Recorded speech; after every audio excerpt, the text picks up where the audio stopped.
Bismillahirrahmanirrahim. Assalamu alaikum. My name is Muhammad Jahanzeb, and today the topic of my presentation is socialization.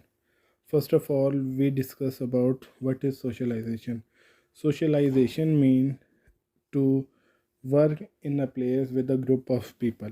मतलब कि हम एक society में रहते हैं, हम एक सोसाइटी में हर किस्म के इंसान से मिलते हैं या ग्रुप ऑफ पीपल के साथ हम बातचीत करते हैं या कोई हम काम करते हैं, उन्हें उस चीज़ को हम सोशलाइजेशन कहते हैं।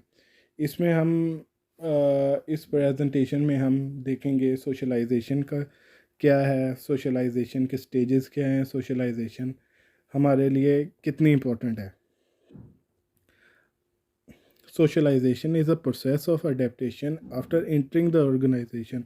मतलब कि हमने चीज़ें अडॉप्ट करनी होती हैं एक ऑर्गेनाइजेशन में, उस चीज़ों को अडॉप्ट करके हम जो मुख्तलिफ़ काम करते हैं उसे वो जो काम होते हैं वो हम सोशलाइजेशन के थ्रू कर रहे होते हैं। Socialization refer to the adaptation that take place when an individual passes from outside the organization to role of an inside member। मतलब कि जो ये सोशलाइजेशन है वो उस वक्त अकर होती है जब हम एक individual passes from outside the organization to role of inside member. मतलब कि आउटसाइड द ऑर्गेनाइजेशन कोई भी इंडिविजुअल अपना काम करता है जो कि इनसाइड मेंबर ऑफ ऑर्गेनाइजेशन, जो कि एम्प्लॉय ऑर्गेनाइजेशन ऑलरेडी एम्प्लॉय होता है ऑर्गेनाइजेशन का, उसके साथ हम जब काम कर रहे होते हैं उसे सोशलाइजेशन कहते हैं। पर्पस ऑफ सोशलाइजेशन का मतलब ये होता है कि हमने कहते हमें सोशलाइजेशन क्यों ज़रूरी है, हम क्यों सोशलाइजेशन कर रहे थे। उसमें हमारे पास डिफरेंट स्टेप्स आ जाते हैं, जैसे कि एम्प्लॉयमेंट सिचुएशन के बारे में, कंपनी के रूल्स और पॉलिसीज़ के बारे में, और एम्प्लॉय के जो बेनिफिट है उसके बारे में, कॉर्पोरेट कल्चर, ऑर्गेनाइजेशन का जो कल्चर है उसके बारे में, टीम मेंबरशिप के बारे में, एम्प्लॉय डेवलपमेंट, इंडिविजुअल एम्प्लॉय की डेवलपमेंट के बारे में, डीलिंग विद चेंजेस, ऑर्गेनाइजेशन में जितनी भी चेंजेस होती हैं उसके बारे में। इसलिए हम सोशलाइजेशन यूज़ कर रहे होते हैं। ये हमने स्टेप बाय स्टेप्स हर पर्पस को डिफ़ाइन किया हुआ है। Employment situation, a basic purpose from for view point is to have the new employment become productive.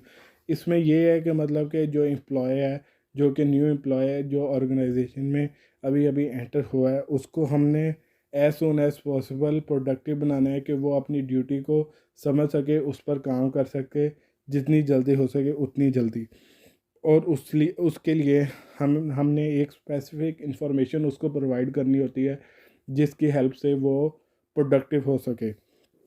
Company policies and rule, एक कंपनी है, एक स्पेसिफिक कंपनी है, उसके रूल्स एंड रेगुलेशन होते हैं जिसको मद्देनज़र रख के एक एम्प्लॉय अपनी ड्यूटी को परफॉर्म कर रहा होता है या उसमें काम कर रहा होता है, जो कि बहुत ही इम्पोर्टेंट पॉइंट होता है।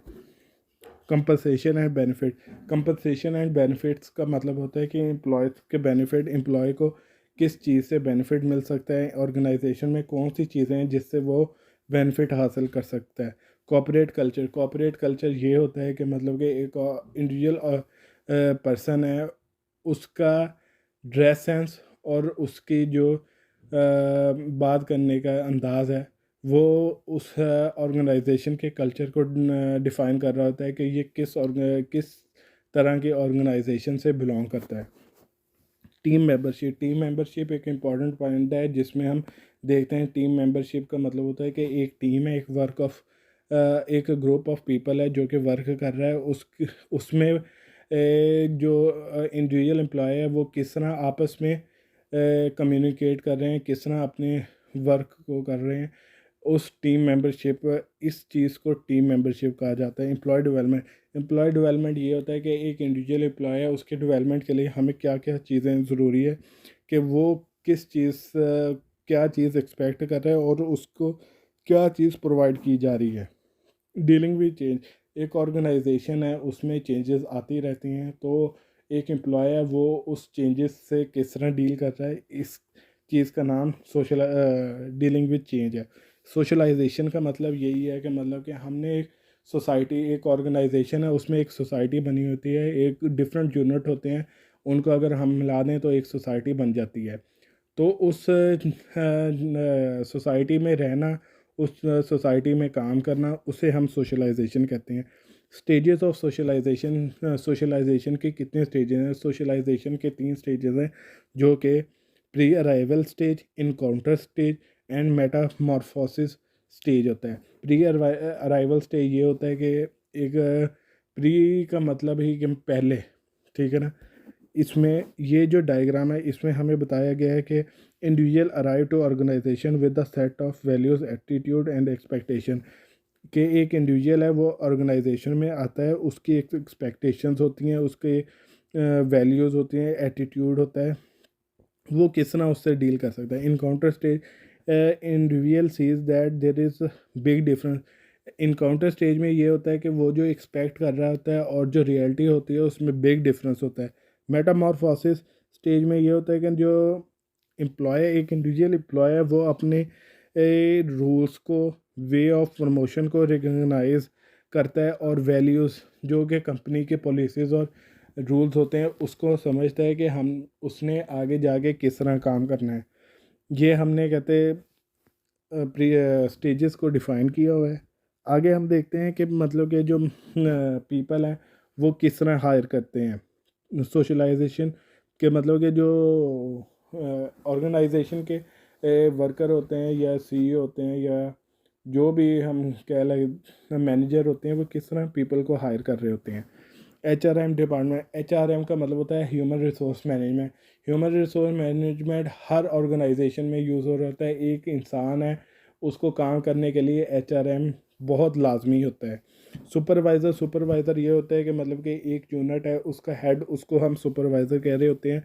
उसने पर्टिकुलर डिपार्टमेंट का एक source of information the employees about the culture, मतलब कि इसने इन्फॉर्म करना होता है कि उसका कल्चर कैसा है, रूल्स एंड रेगुलेशन ऑर्गेनाइजेशन के कैसे हैं और उसकी पॉलिसीज़ क्या हैं ऑर्गेनाइजेशंस की।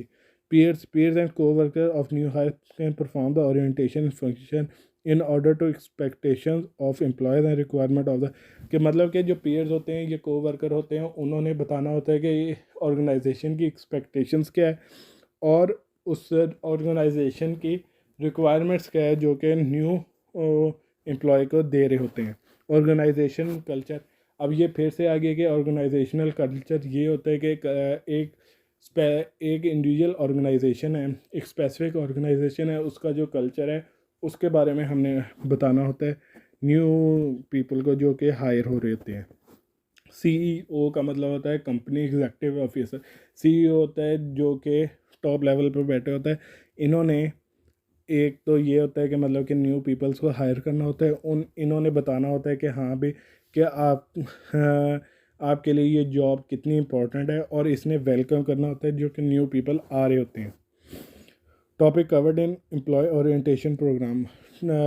एम्प्लॉय ओरिएंटेशन प्रोग्राम के मतलब कि एम्प्लॉय की डेवलपमेंट के लिए क्या क्या चीज़ें ज़रूरी। Introduction, job duty, organization issues, employee benefit. इसमें इंट्रोडक्शन करवाना होता है, ठीक है, ऑर्गेनाइजेशन का, सुपरवाइज़र का, ट्रेनर्स का, कोवर्कर का।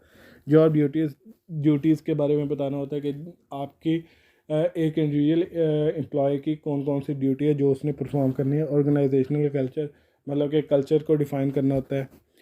एम्प्लॉय के बेनिफिट को, कि उसकी पे कितनी है या कि उसकी हाउसिंग फैसिलिटीज़ उसको प्रोवाइड हो रही हैं, उसकी रिटायरमेंट प्रोग्राम क्या है, उसके एम्प्लॉय प्रोवाइडेड सर्विस के मतलब कि उसको कौन कौन सी सर्विसेज प्रोवाइड हो रही हैं।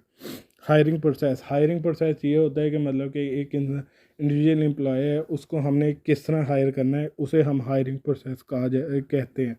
ट्रेनिंग, ट्रेनिंग में ये होता है कि एक एम्प्लॉय है, उसको हमने, एक न्यू एम्प्लॉय है, उसको हमने ट्रेन करना होता है कि वो अपनी जो जॉब, जो उसको ड्यूटीज़ दी गई हैं उसको इफ़ेक्टिवली एंड एक्यूरेटली परफॉर्म कर सकें, इसलिए हम उनको ट्रेनिंग दे रहे होते हैं। ट्रेनिंग एंड डेवलपमेंट ट्रेंड्स, इसमें ये होता है कि skill requirement will continue increase, के मतलब जो स्किल्स होती हैं, जो रिक्वायरमेंट स्किल्स होती हैं वो इंक्रीज़ होती है। Work force will become significantly better educated and more Divers. Work force जो है वो बेटर हो जाती है और डिवर्स के मतलब कि फैल जाती है। Technology will revolutionize certain training delivery method. Technology जो है वो certain delivery methods, certain training delivery methods होते हैं।